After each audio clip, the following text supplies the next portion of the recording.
Is this a masterclass in how not to handle a situation in the media world from the BBC? Because I don't understand it. Gary Lineker supposedly broke some kind of impartiality guidelines. Now the BBC have ended up apologising to him, it would seem, having him back, and he's untouchable. He can have whatever he wants, can he?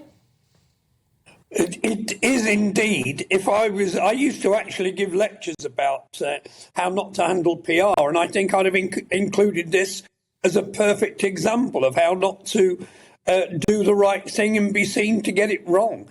It is an extraordinary situation. The BBC have handled this catastrophically. They handled it, I thought, quite sensibly at the beginning when they said, well, look, this is so serious, we can't just continue as normal. But then they've been running backwards as fast as they can ever since. And they now have complete chaos, I would suggest, within their sports department, within almost anybody. How can you rein Gary Lineker in now? The next thing will have to be, they'll have to sack him, actually, because he will do it again. And then you've given this huge, huge amount of power to people who actually appear on the BBC to decide what the policy of the BBC is. You know, we think poor old Gary's a good guy. Let's all walk off air. Let's totally screw up our national...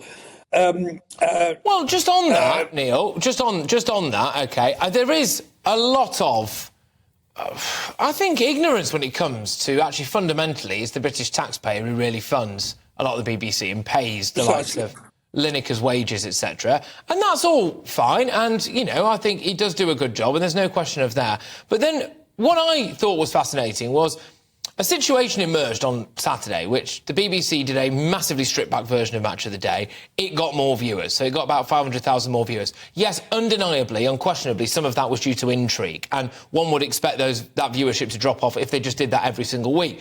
But I actually don't think it would drop off enough to maybe justify the vast cost of Match of the Day, the salaries of Lineker, Shearer, Ian Wright, etc.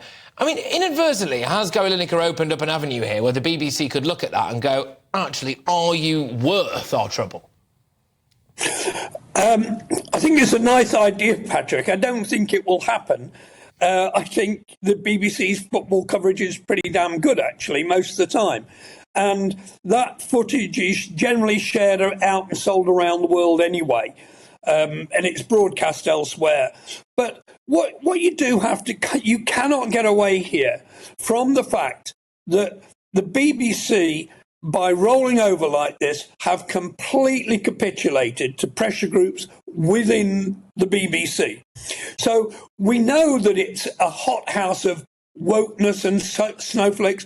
What happens when they take a position about another political matter? Do the BBC roll over then? What I can tell you is this: there is a tremendous amount of coverage on the BBC and elsewhere in which his supporters have had a tremendous amount of air. Well, I'll tell you this. My friend and yours, Kelvin McKenzie, tweeted about this against Lineker on Saturday. He got 500,000 hits on that.